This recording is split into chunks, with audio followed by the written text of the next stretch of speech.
diminta untuk terus berada di rumah sepanjang tempoh Perintah Kawalan Pergerakan PKP bermula 18 hingga 31 Mac 2020 bagi mengekang penyebaran virus COVID-19. Hanya ketua keluarga saja yang dibenarkan untuk keluar membeli barangan keperluan.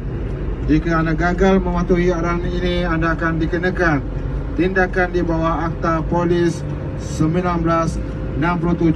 Pastikan anda menjaga kebersihan diri, basuh tangan dengan betul dan jarakkan diri sekurang-kurangnya 1 meter dari orang lain agar rantaian penyebaran virus COVID-19 ini dapat diputuskan. Ingat semua, anda mesti berada di dalam rumah. Sila patuhi arahan pihak berkuasa. Terima kasih.